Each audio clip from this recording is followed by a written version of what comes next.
บอนเมืองพญาใหญ่พังคิงตายเป็นทีหน้าข้างยังหวงหาอีนางนอง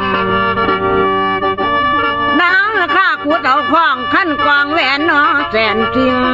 ก็หากเป็นมิงบ้านของท่านอีพอคอมนาคได้ขอดน้อมป้อมไว้ในแม่คงค้างสั่งเสนางนาคาผีเฝ้ารักษาคันเอาไว้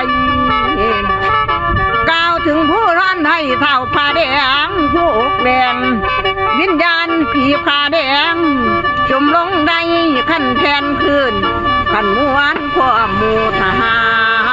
รแล้วพอแต่มาขั้นหัวดันนครใหญ่ขั้นบาดาล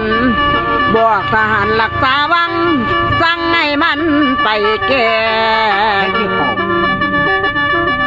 เท้าผ้าแดงเล้าใจหายเมียเล้าตายนาคถล่มจมลงในขั้นแผ่นพื้นจมลงในขั้นแผ่นพื้นมาขอท่าดอกตอรองเท้าพังขี้ขั้นเลือดร้อนสงครามเกิดในสมุทรสุดแต่มวลหน้าข้างได้เท้าตายเว้ไว้สิ้นตัดสินความว่ามีได้จักใครดีผู้ใดสัวผัวผากเมียเมียผากผัวบ่มีขวาบาปให้ขั้นตายแล้วยังจองเว้น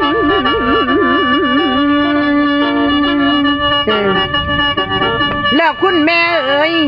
แล้วมวนหน้าค้างตายบ่มีมือเว้นเสียมือหมู่มวนผีสงครามเมียได้เคียงหักระหว่างนางกับสองอายแล้วความหักหลายกลายเป็นสู่พันธนางได้ก่อเกี่ยวแล้วคุณแม่เอ๋ยข้าวพังคิงผัวมีใจโคตรเลี้ยวไปสิ่งสู่ผู้อื่นเขาบัดนี้กล่าวขันไฟเจ้าพญาใหญ่สีสุดทนโสว่าทำสงครามต่อไปคงตายแทงเพิ่นเลยหาวิธีแก้ไปทูลหนุ่มเทวราชท้าวไฟเรือทางพิราชเจ้าให้มากล่าวเตือนแม่เด้อจากนั้นพระจังเคลื่อนตัดสั่งเวทสุวรรณพันพยองลงมังสั่งการบัญชาสีว่าทั้งสองก็หักมีเวรของแต่ปางหลังจังนำไหลพากันตั้งใจไหมอภัยกันเนิดนาคันไปนาจังสิดีนอกจากนี้ให้มีเมตตากิจการทำลายชีวิตบาปกรรมมันหลายล้นสัตว์เหลือคนก็โดยดามคือกันนั่นละทานประทานพรขั้นทิพย์ให้มีใจตั้งขันต่อทำนี่ละต้นเนื้อเหตุกรรมบุญใหญ่บังไฟแสนแดนบาดาลเมืองมนุษย์ได้ร่วมกันแต่บางคุณกำพังขี้นั่นมีหน่อยจังนี้ไปเกิดชาติใหม่โอ้ยคุณพ่อไปเป็นแค่บักเฮาประวัติเขาได้เล่ามาแล้วนางคำนางน่าไปเกิดท่าเมืองบางยาง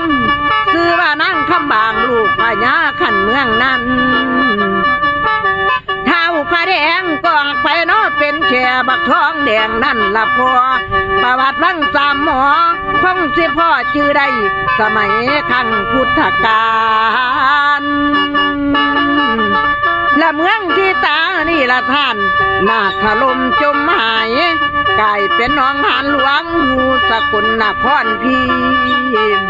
ประวัตินี้เพิ่นเขียนไว้ จังสิละพ่อกระไดป ประวัตินี้เพิ่นเขียนไว้คันสนใจสื่อมาอ่านคุณแม่เอ๋ยเมืองที่ต่างเลยกลายเป็นน้องหานย้อนพังคีกะหอกหน่อยเลยหายจ้อยหอดบ่เหลืองและชวนมาหน่อยขันนอเนื้อนางไงใจทวินสิ้นชีวิตอยู่น้องหานไปกุมภาวะปี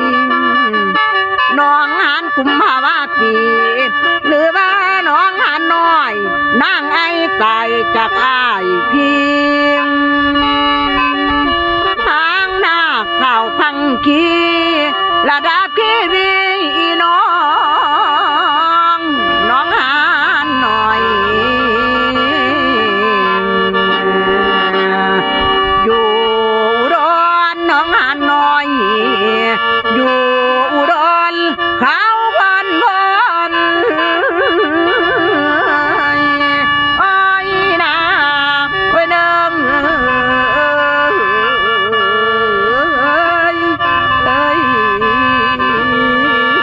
ลันนา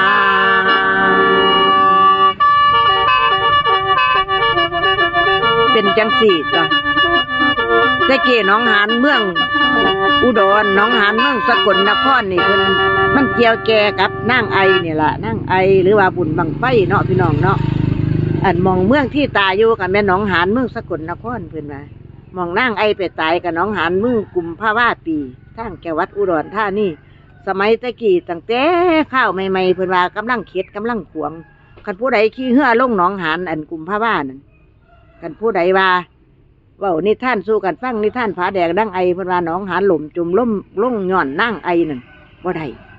เกิดมีล่มแดงล่มดำขึ้นมาโลดเพิ่นว่าพัดเหือจมน้ำโลดมิฉะนั้นตะกี้เพิ่นบ่กล้าเว้าเด้สมัยนี้เป็นจังไดผู้ขาบ่เคยไปเบิ่งจักเทื่อ บ่เคยพ้อจักเทื่อว่าอันมันแม่นอีหลีบ่เกิดอาถรรพ์เกิดอาเพศ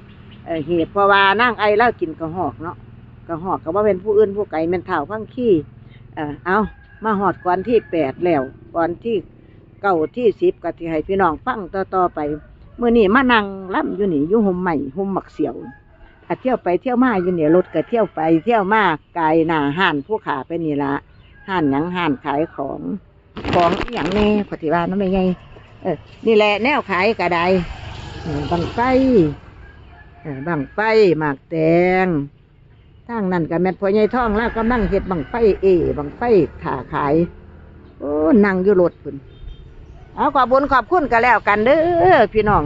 มื้อนี้ได้มาแค่หน่อยลูกหลานเขามาเป่าแค้นให้หัดไปน้ำแน่ว่าสันเพิ่นว่าเพราะท่านได้เก่งดอกกันห้าลังเสือเป่าไปเป่ามากกับเก่งก่อนผู้ข้าเจ้าเก่งกับนี่เด้ ก็สร้างหัวมันเนาะเอาขอบคุญขอบคุณกันแล้วกันเด้อขอบคุณค่ะ